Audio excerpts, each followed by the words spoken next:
Llevamos semanas valorando los efectos de la amnistía, valorando los costes políticos que tendrá para el figura, los que tendrá para el Estado español, entendiendo por tal el aparato administrativo y para la propia nación más antigua de Europa son evidentes, pero estamos pasando por alto que a lo mejor hay un hueso más duro para el figura, que es el de haber tragado con la amnistía y el de haber puesto como perritos falderos a repetir a todas horas a sus voceros, a sus ministros y a sus altos cargos orgánicos de ese no partido ya, de ese sindicato de intereses que preside, las bondades de lo que hasta hace 4 meses demonizaban. Y estamos minusvalorando las dificultades que puede tener para aprobar unos presupuestos generales del Estado que Bruselas le está exigiendo. De hecho, ya se están exigiendo borradores desde hace semanas para 2024. Vaya por delante que va a tener muy difícil contentar a la vez a sus socios golpistas, independentistas, ultraderechistas del Partido Nacionalista Vasco o bildutarras y contentar a los señores de Bruselas que le van a exigir muchísimas condiciones, no siendo la menor de las cuales la vuelta a lo que en jerga comunitaria se llama disciplina fiscal, que como sin duda recordaréis, y si no os lo recuerdo yo, se suspendió a raíz de la maldita pandemia que nos sumió a todos en el marasmo durante 2 años. Vuelta a esas reglas fiscales, Sánchez, y voy a consultar las notas en las que he trabajado este fin de semana para hacer un eurazo, me vais a perdonar, a lo mejor un poquito más técnico, pero que espero que igualmente sea de vuestro interés. Digo, volver a las reglas fiscales supone hacer un ajuste de alrededor de 20.000 millones. Claro, 20.000 millones. Pues en circunstancias normales, cualquier ministro de Economía, cualquier ministro o ministra de Hacienda, con un equipo mínimamente preparado, pues podría hacerle frente si no fuera porque le ha prometido montes y morenas a toda esta gentuza que quieren salir de España, pero, mientras tanto, depredar al Estado español y que incluso su salida de España se la paguemos nosotros. Son concesiones multimillonarias las que esperan sus socios.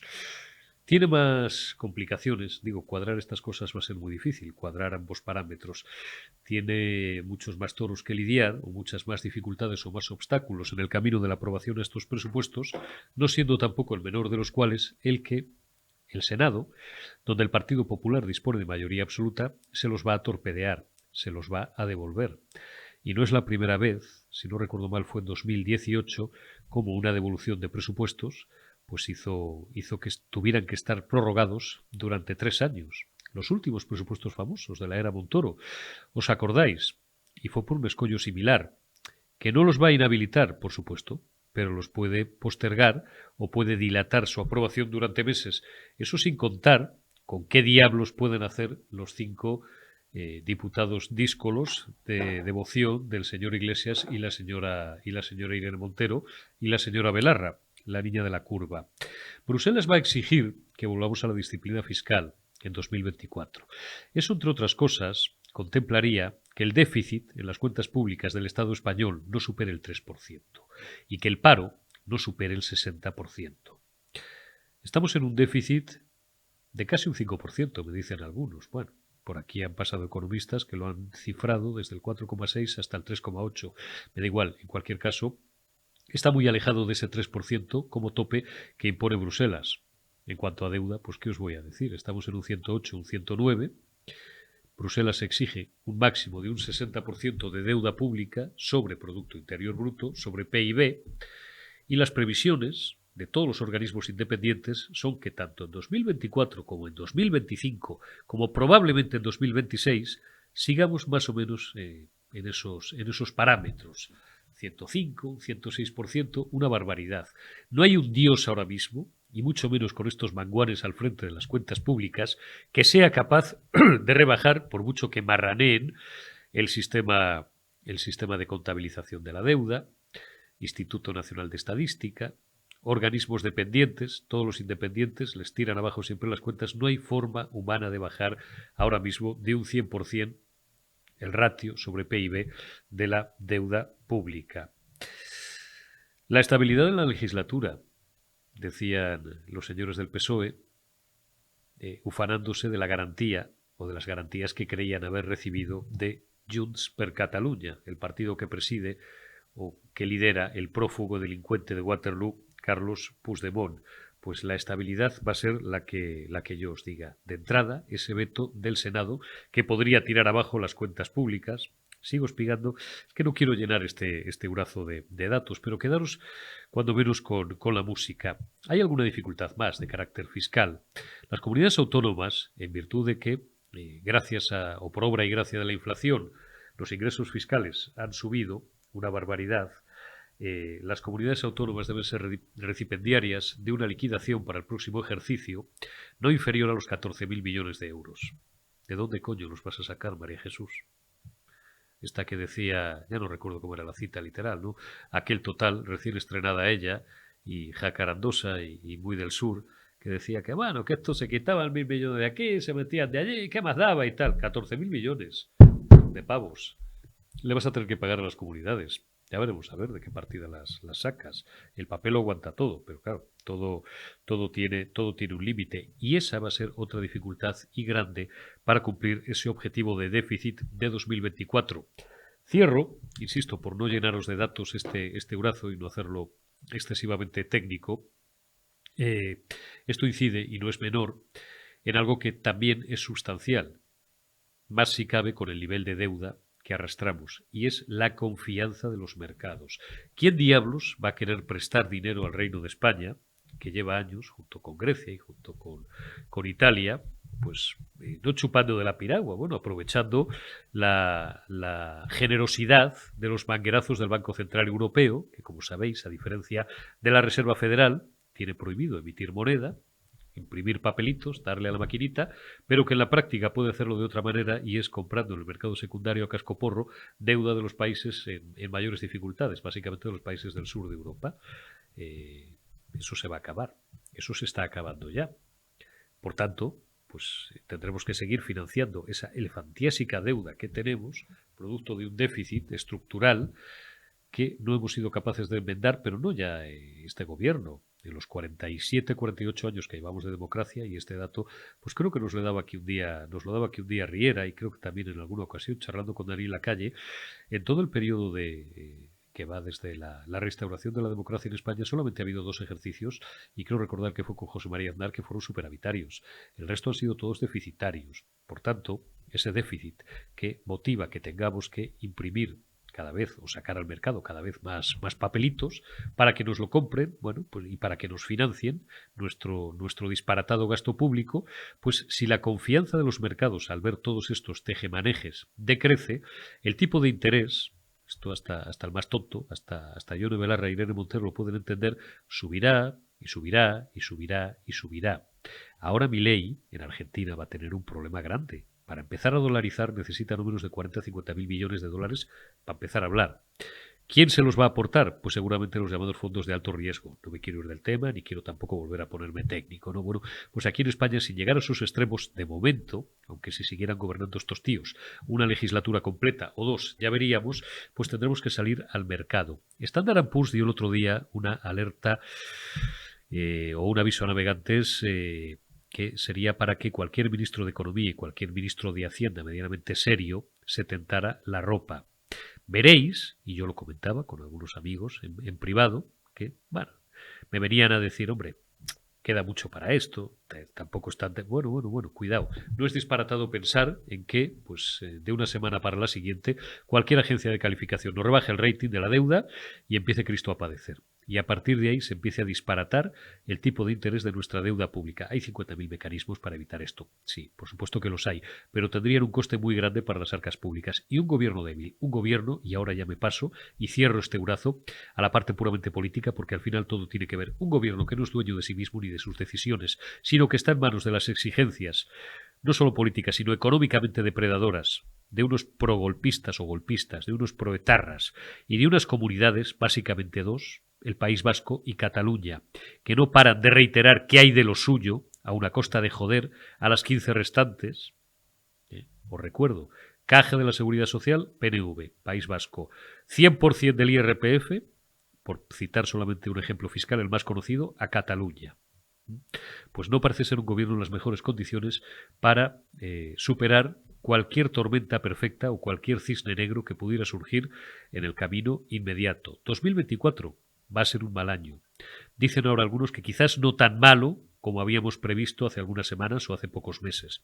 Veremos a ver. 2025, si no enmiendan las cuentas públicas, puede ser una auténtica catástrofe. Don Daniel Lacalle, el mejor economista de España. Siempre es un placer saludarte. ¿Cómo estás, doctor? Feliz semana. Muy bien, muchísimas gracias. Un gusto charlar contigo, ¿eh? Siempre un gusto. Un ¿Qué gusto tal? y un honor el tenerte periodista digital. Oye, he empezado yo aquí a desgranar algunos datos. No, estabas ya ahí no sabía que estabas ya ahí preparado. No he querido dar tampoco más cifras y más datos, pero lo primero, tu opinión. Es decir, van a pintar bastos. Ahora leo por ahí algunos analistas, que no son precisamente tampoco de la cuerda gubernamental, que dicen, bueno, 2024 va a ser malo, pero no tanto y tal. Hombre, el primer escollo, decía yo Daniel, y he hecho pivotar el comentario editorial del día en torno a eso, el primer escollo van a ser los presupuestos. Hemos estado semanas entretenidos con las dificultades de cerrar un pacto con los golpistas catalanes, de no cerrarlo, de ceder a sus exigencias en clave puramente política. Pero en clave económica hay que hacer ahora mismo, volvemos a la disciplina fiscal, que recordaba yo antes que se había, digamos, congelado a raíz de la maldita pandemia. Hay que hacer ya de entrada un ajuste de 20.000 millones. Eso para empezar. Claro, ¿Cómo se casa eso para, y para volver a la disciplina fiscal supone, en teoría, un 60% tope de deuda y un 3% de déficit? ¿Cómo se casa eso con las exigencias insaciables, por un lado, de los comunistas de sumar, que son de difícil cuantificación todavía, con esa cesión de la seguridad social al País Vasco, esa cesión del 100%, por ejemplo, del IRPF Cataluña, con todas las cesiones que se han prometido a los socios independentistas? Eso es muy difícil de casar. Y por ende, además, esto no, tiene es que no una casa. traducción muy negativa en cuanto a confianza de las manos fuertes y de los mercados para financiar nuestra deuda pública, Daniel. Efectivamente. Primero, no casa, no casa. Entonces, aquí el gobierno está 100% orientado a, digamos, intentar dejar claro que Bruselas tiene que aceptar cualquier cosa que venga del gobierno de dos maneras. Primero, enviará a lo que es la Comisión Europea unas estimaciones a las que ya estamos acostumbrados, completamente falsas y totalmente de ciencia ficción. La Comisión Europea, como está en modo elecciones, pues las aceptará, ojo, esto lo va a hacer, ¿de acuerdo? Y después no las cumplirá. Y entonces, ¿qué es lo que va a hacer? Pues decirle a sus socios de gobierno que lo que les ha prometido para este año, pues que se lo dará el año que viene, ¿m? Y a Bruselas que lo que había dicho que iba a ser 5, pues en realidad van a ser 6, pero que bueno, que luego lo van a hacer muy bien porque van a subir mucho los impuestos y que van a aumentar muchísimo la recaudación, que es lo que están haciendo. O sea, ellos lo que hacen siempre es decirle a Bruselas que ellos van a cumplir absolutamente. ¿Y van a cumplir cómo? Pues subiendo masivamente los impuestos y gastando mucho más. ¿Y qué le dicen a sus socios? Ya viene, sigue votándome, Que que ya ya sí, viene. eso ya voy yendo. Sí. Que si hay que ir, se va. Pues Esto, eso. sí. Entonces, trilerismo de toda la vida. Trilerismo de toda la vida. Oye, antes de preguntarte por dos cuestiones en concreto. La primera, ¿has estado en Holanda estos días?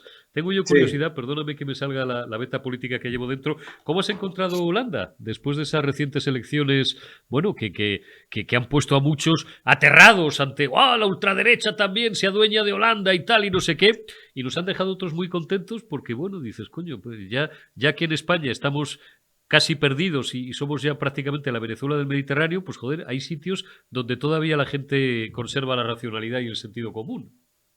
Bueno, en Holanda lo primero que me di cuenta, yo llegué a Utrecht, ¿no? Y había una protesta contra el nuevo gobierno. ¿Eh? Bueno, pues en la protesta contra el nuevo gobierno había más policías que protestantes. Protestantes no sé, Nos que suenan, gente, sí, que que manifestantes, nos gente, suena. protestantes habría muchos, pero que gente protestando. Había literalmente, te lo digo, además lo comentamos, ¿no? Que eran como 15, ¿no? Y yo estaba en la universidad allí y con profesores pues bastante, pues un poco progres, ¿no? Y me comentaban, bueno, es que la gente está muy preocupada, pero en realidad no quiere decirlo. Ah, bueno, no lo quiere decir, pero fíjate, la protesta es irrelevante. ¿Y qué es lo que me he encontrado de estos días? Pues lo que me he encontrado estos días hablando con gente es que los votantes están hartos de lo que ha hecho el gobierno en Holanda con la agricultura, que prácticamente se la ha cargado, ha intentado cargarse la agricultura con esas políticas ridículas que llaman medioambientales y que no son medioambientales. Dos, que la gente está harta de que los países, volviendo a lo que tú acabas de comentar, o sea, Holanda sufre la inflación por culpa de unos países que se niegan a reducir sus desequilibrios fiscales y, por lo tanto, el Banco Central Europeo está imprimiendo moneda para sostener a unos países que se las están dando de gastar y Holanda lo está sufriendo. Pues entonces, hay un sentimiento claro de, digamos, desapego a las políticas de los últimos años de intervencionismo. Está claro. Omar, ponme de los dos pantallazos que te he pasado, el segundo, que están extraídos de la cuenta de X, antes Twitter, de Daniel Lacalle, de la cuenta personal de Daniel Lacalle. Ponme el legado envenenado del peronismo en Argentina. 140% de inflación, ahí lo tenéis. 40% de pobreza. Mira, os lo citaba precisamente antes en el editorial. El Banco Central sin reservas y una economía hundida. Y posteas tu artículo en la razón.es, un artículo en la razón.es donde, bueno, pues se da cuenta de la dificilísima papeleta que tiene que acometer ahora Javier Milei. Ha llegado, a pesar del corrupto sistema electoral argentino, le ha sacado 12 puntos casi de ventaja a los corruptos y ladrones socialistas peronistas que han hundido al país, pero claro, ahora tiene que empezar a trabajar. Para dolarizar, hecho los deberes este fin de semana, necesita no menos de 40.000 millones de dólares. Y además tiene que hacerlo paulatinamente. En Ecuador me parece que tardaron 2 años. Daniel, ¿por dónde se empieza a enmendar las cuentas de un gigante como Argentina? Claro, en Argentina no tienes 2 años.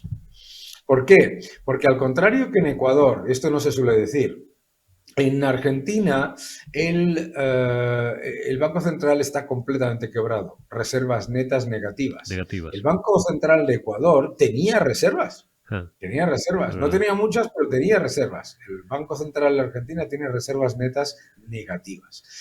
Segundo, el peso es una moneda fallida. El sucre era una moneda desastrosa, pero no era una moneda fallida, es decir, tenía cierta demanda. En Argentina no existe el ciudadano argentino que atesore pesos para ahorrar, nadie. Entonces, no solamente tiene lo primero que hay que hacer es darse cuenta, ese cálculo que tú has hecho es correcto, pero claro, tenemos que entender que en ese cálculo está incluido el hecho de que hay un 12% del PBI, del PIB, en Argentina, que está en LELIX, en el Banco Central, que se van a tener que convertir a pesos al tipo de cambio real, ¿sabes? Entonces, hay que dejar primero, ¿qué es lo que tienen que hacer? Los LELIX, perdona que te interrumpa, Daniel, para que no se nos pierda el respetable, es deuda, digamos, emitida a muy corto plazo, a 28 días, que los LELIX literalmente son emisión monetaria un mes, 28 días, me parece. Sí, es decir, es el Banco Central, que no tiene reservas, emite una deuda remunerada por la que paga un interés muy elevado para que la gente le sostenga el balance del Banco Central. Y eso luego, ¿cómo lo cubre? Pues imprimiendo más moneda. Es una locura. Es una locura absoluta. Es como una rueda. Sacar un pie, como decía mi abuela, la mujer, pues lo del ama de casas. Es una bomba de relojería. Sacas un pie para meter el otro. Es una bomba de relojería a medio plazo. Entonces, ¿qué es lo que tienen que hacer? Uno, poner el dólar como moneda de curso legal. 2, romper el cepo cambiario y eliminar los 15 tipos de cambio que tiene el gobierno para robarle a los ciudadanos sus dólares. 3, tiene que hacer un ajuste fiscal de 5 puntos del PIB, que es perfectamente asequible, y luego lo que tiene que hacer es abrir la economía argentina para reducir el déficit comercial. Esas 4 cosas puedes dolarizar perfectamente en menos de un año. Nos volvemos a España. Ponme el segundo pantallazo, Omar, que tienes por ahí preparado, también extraído del Tweet Line o del X Line, como lo queráis llamar ahora, de Daniel Lacalle. Hace referencia a un excelente artículo de Bea Triguero en vozpopuli.com. España tiene ya el triple de fijos discontinuos parados que no figuran en la estadística, mientras que el paro registrado se redujo en 150.000 personas entre octubre de 2022 y 2023. El paro efectivo Sí. ha aumentado o ha registrado un aumento de 10.000. La fuente, pues Fedea, porque es que no hay un solo organismo independiente que no le pegue un estacazo en toda la boca a este gobierno, Daniel.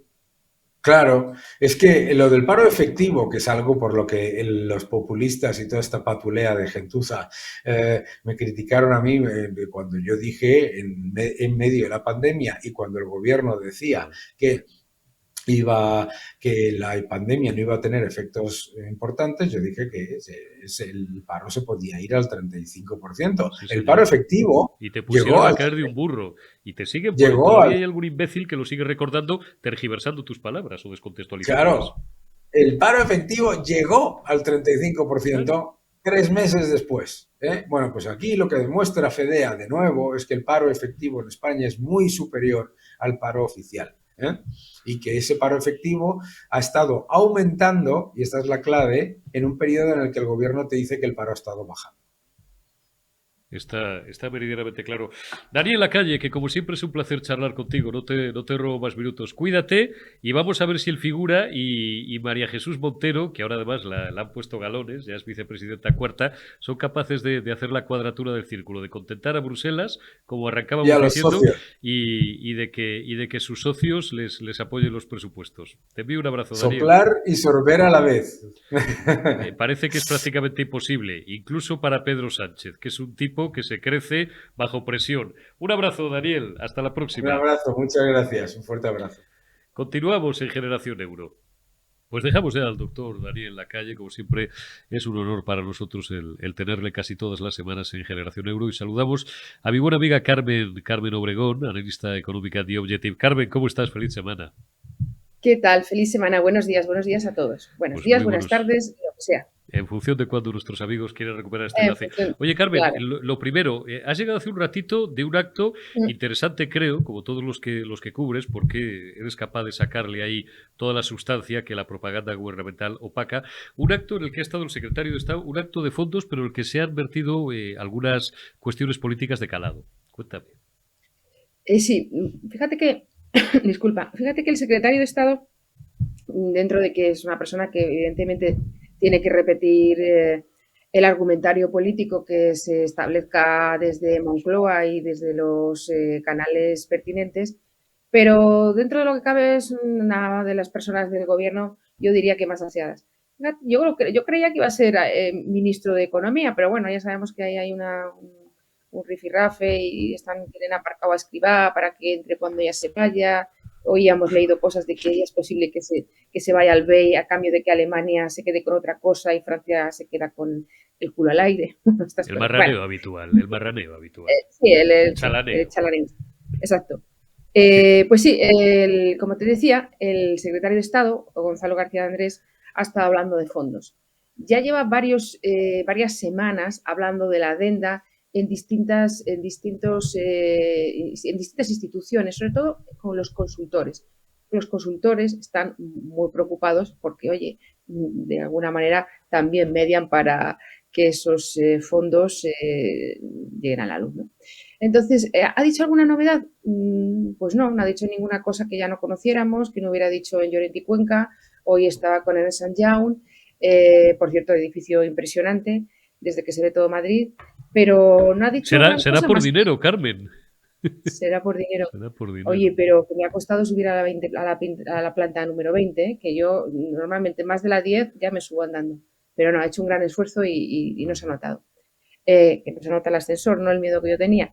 Bueno, a lo que voy. Él lo que ha dicho es que el impacto económico de estos fondos se medirá entre 2020 y 2030, o sea, un margen de 10 años con una media de un 3% del PIB, lo cual sinceramente me parece poquísimo dinero, porque son unos, a día de hoy vendrían a ser unos 45.000 millones de euros, unos 6.000 y pico al año. No me parece una gran cosa para toda la parafernalia y la propaganda que se le ha metido a los fondos.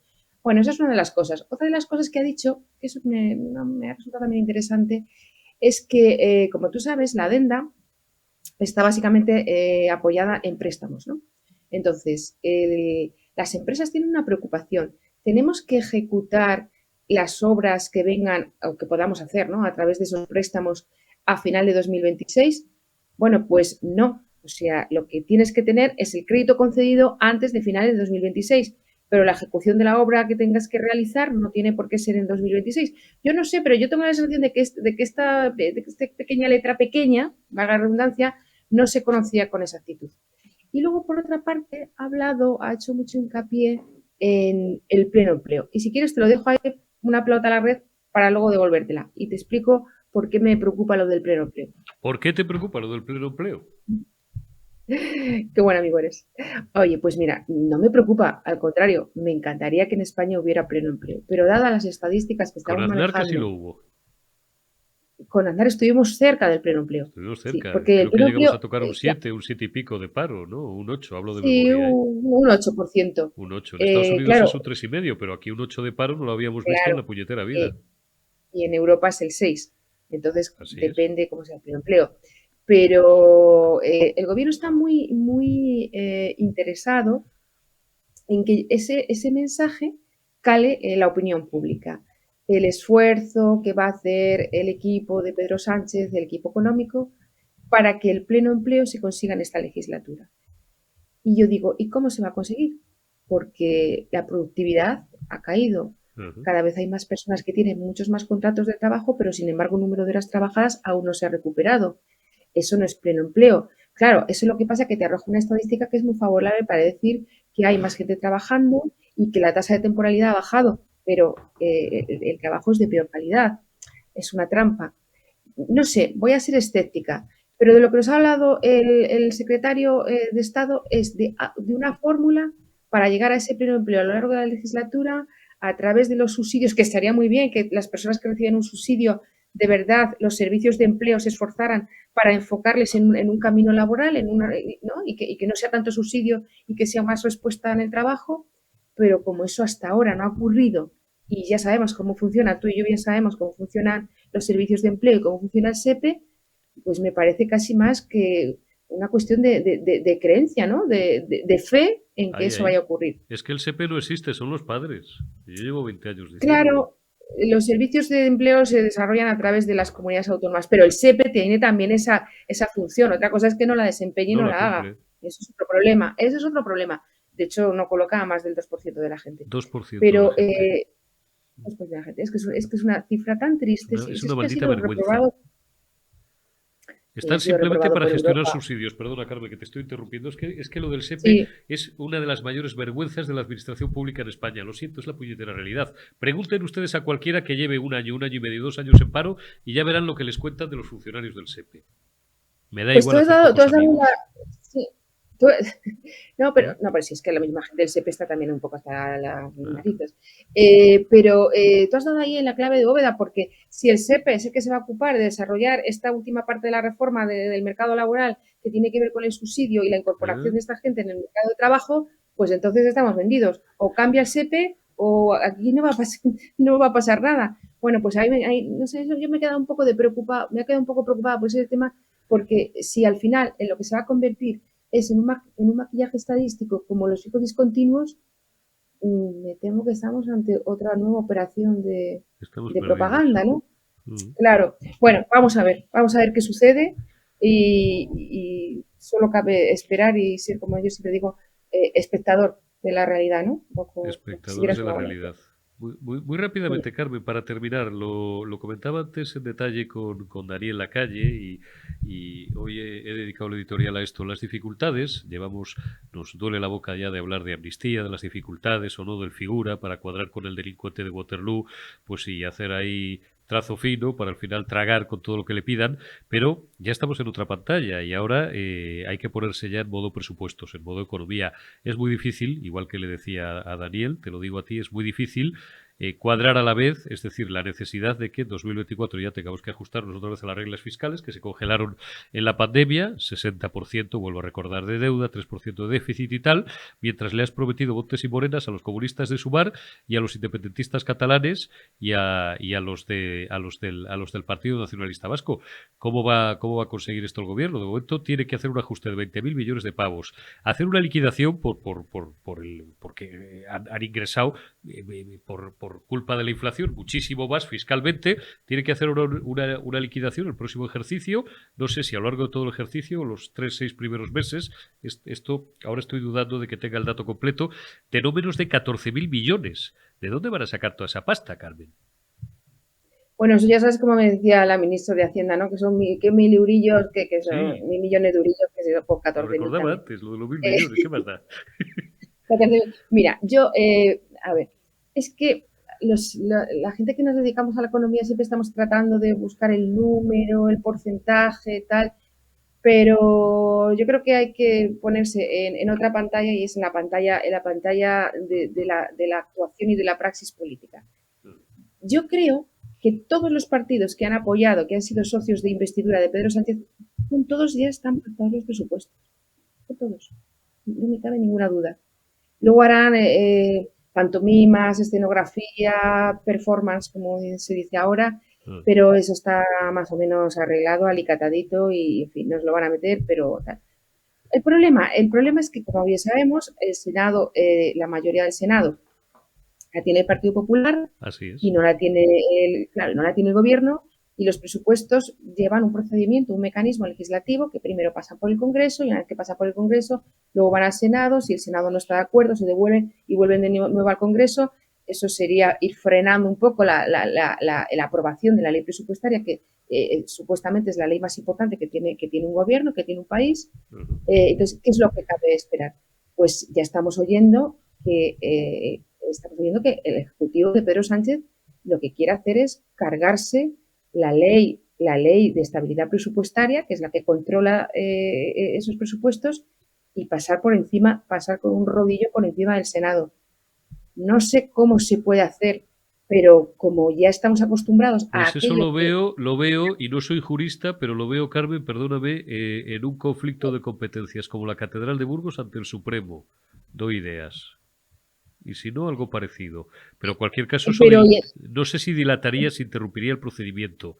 Igual no. No creo que lo dilataría un poco, pero esto es como Julio Verne. Todo lo que se le pasaba por la cabeza al final ha acabado sucediendo. Sí. O casi todo. Pues esto, si tú crees que pueden pasar un rodillo por encima y que luego eso se quede pendiente del Supremo, pero tú la ley de presupuesto la sacas adelante, yo apostaría por eso. Apostaría por una situación de esa. Y luego, lo que no pueden hacer es prorrogarlos, Carmen. En verdad, duda que yo tengo. ¿Prorrogar los presupuestos? No creo que prorrogue los... O sea, vamos a ver, se prorrogan automáticamente el día 31 de diciembre. Sí, pero no valdrían, porque ahora las exigencias de someterse a la disciplina fiscal de nuevo de Bruselas, esto lo imposibilitaría. Bueno, pues ahí voy yo a las exigencias de Bruselas. A ver cómo son las exigencias de Bruselas, porque hoy el secretario de Estado lo que nos ha contado es que ya se está llegando a un acuerdo y que dentro de unos días se va a conocer sobre ese acuerdo de reglas fiscales que tiene que suscribir toda Europa, todos los países de la Unión, y parece ser que habrá una cláusula que habla de flexibilidad. Y si habla de flexibilidad y compatibilidad en la situación económica pues entonces al final es que igual ese compromiso que tenemos nosotros de reducir cierto déficit no es este año, es el que viene o el siguiente o dentro de 3 años. Y es que dentro de 3 años, Eurico, es muchísimo tiempo. Porque a lo mejor voy a decir popularmente, ese marrón se lo puede comer otro. Así que, ¿se van a preocupar ahora por eso? No se van a preocupar nada. Ahora, nosotros podemos hacer los cálculos del dinero que van a tener que... pero es que yo de verdad ahora me quedo más en la posición política que en la numérica, porque decir correctamente, ¿tendrías que reducir el gasto público de 30.000 millones de euros? Si no han reducido nunca el gasto público. Y otra cosa, un problema añadido, no solamente es que no reduce, sino que este año nos vamos a encontrar con que los ingresos, la recaudación tributaria va a ser menor porque la recaudación está bajando. La recaudación está bajando porque evidentemente la inflación ya no es tan elevada como era el año pasado. Entonces, aun subiendo, hay una gran diferencia ya con los porcentajes y con lo que se recaudaba el año pasado. Así que yo creo que a ellos no les duele la cabeza por eso, lo van a cuadrar a su manera. Y luego hay que pensar también otra cosa, que es importante, y es que los presupuestos, como decía a mí el interventor de mi pueblo, de Valdepeñas, me decía, Carmen, los presupuestos se presuponen, ¿no? Se presupone. Y hay veces, claro, y tú tienes tus colchones financieros que tienes ahí y luego tus presuposiciones. Pero ¿qué pasa? Que los presupuestos nunca se llegan a ejecutar del todo, porque yo siempre me acuerdo de la torre de la iglesia de mi pueblo, todos los años presupuestada para arreglar el chapitel, y pasaba un año, pasaba otro, y la cantidad pasaba de una vez de un año a otro, y realmente ese dinero no estaba en la caja, porque era un dinero que tenía que conceder el obispado. Pues eso es un poco así, decirlo. Qué grandes eran los funcionarios de antes, y somos hijos de la función pública y la hemos tenido en casa, hijos y sobrinos y nietos de la función pública. Carmen Obregón, te envío un abrazo muy fuerte, amiga. Cuídate. Oye, el miércoles nos vemos. Haz un poco, como dicen en mi tierra, haz un poco propaganda de tu medio, que el miércoles en The Objective estáis y los amigos de The Objective estamos de fiesta con vosotros.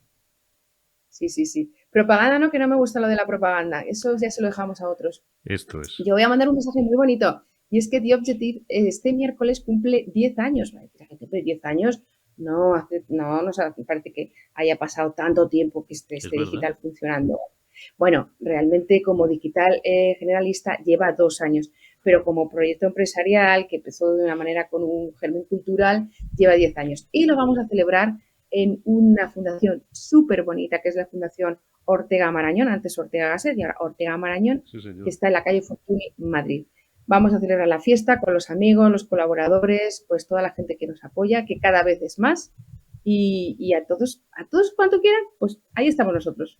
Oye, ahí estaremos dándoos un abrazo a ti, a Marcos Ondarra, a tantos y tantos grandes amigos, a los que os doy la enhorabuena, a tu medio, a The Objective, un medio de libertad, una ventana de aire fresco, cada día más necesaria en esta España que vivimos bajo la bota totalitaria, y dale un abrazo también a Álvaro Nieto, a tu director, como gran factotum de este despegue de ese gran medio de comunicación que es The Objective. Carmen, nos vemos, cuídate y te envío un abrazo y como siempre te agradezco tu presencia en Periodista Digital.